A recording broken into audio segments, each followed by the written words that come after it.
For more on the world of oil, we're joined by Kent Moores, Executive Chair of MoneyMap Global Energy Symposium. Hey, good to see you, Kent. Before we get to all this stuff about China, there has been a remarkable rebound in oil just in the last few days. It's up 20%, given that's, of course, off the big lows. What do you think? Well, I think this is primarily the interplay between short and long positions. This is more a paper rebound than it has anything to do with market fundamentals. The price of oil, Phil, was artificially depressed for a considerable period of time. We had a bigger spread between short and long positions in crude paper than at any point in the last 6 years. So when the price starts going up, lots of people have to cover those short positions, and the rise What about all the accelerates. stuff in Saudi Arabia with the Houthis and the Yemen and the stuff that's happening there? People are saying that that's the reason why prices are going up. Not really. There is no, there is no regional impact yet in the Persian Gulf to affect the overall volume of either production or exports, and that includes Iran. If there was a breakthrough and if we had an agreement tomorrow, it would take Iran 8 to 10 months to rev up what is a disaster of a field structure there to have any manageable increase for any considerable period of time in what they'd be able to export. So there's a considerable amount of sentiment and emotion, Phil, in the market, but it doesn't square with reality. Let me get to China. We just ran, of course, a story about how the Chinese producers are being hurt by the low oil prices. Now, I would argue it helps some people and hurts others, but that's not what we're talking about here. Let me start with the explosion in Tianjin, that chemical explosion there. Some are saying that that might have an impact on energy in China.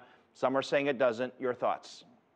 I think it does indicate that as you have a rapid appreciation in the overall usage of energy, you do have some difficulties with regulatory and oversight structures being able to keep up. This was a midstream, downstream disaster. It was not a production disaster, but it is a good indication of where energy needs exploding actually produce some very negative impacts. What about the reforms? We often talk about the reforms that China needs to do on the energy sector, and they have done some, right? But I imagine you're going to say it's not enough. Well, I think you have to remember that the normal way in which things are financed in the West can still be done only with great difficulty in China, because while there are stock markets, the equity has no basic connection to the overall structure of the economy. And so you do have to finance in different ways. Bringing in outside money is seen by some as an advantage or as an alternative, but in point of fact, you have to have an infrastructure there in which you can use it efficiently, and that requires central planning. Well, look. For those who don't know China, they have a couple big companies that basically the big giant oil companies from PetroChina, Sinopec, CNOOC, and so on.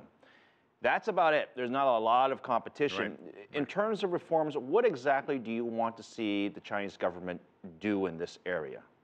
Well, I think number one, the Chinese need to come up with a realistic infrastructure, longer-term planning project.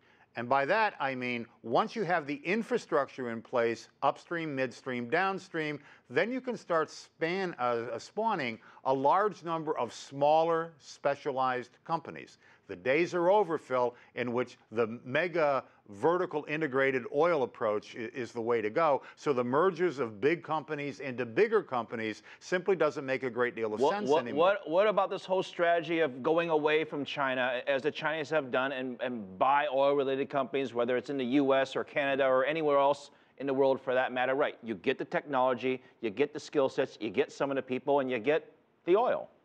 You also get the oil, but what's more interesting is if you take a look at how the Chinese policy has actually matured over the last several years. It began merely as going in and let's acquire fields, let's acquire the oil, let's export the oil. Now we're in a situation where the Chinese are very adept at running fields, running projects, for example, in Ecuador, where they're more interested in the revenue of that than they are actually with the oil itself.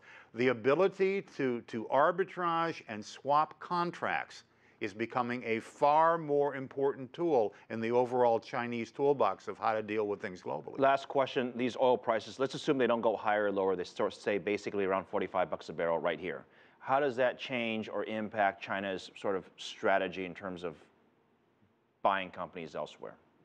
Well, I think you have to be very careful in looking at what the effective market rate is for the assets that you're acquiring. Many companies in the United States, for example, are simply going to go under, especially unconventional producers. They need $65 to $70 a barrel to break even. We have a situation, and remember this, Phil, we have a situation coming in October in which we're going to see another major spike in high risk or junk bond interest rates. And that is simply going to require that many of these companies simply liquidate. Kent Moers, that is terrible news. But nonetheless, have a good weekend. We're going to have you back to talk more about this. Thank you.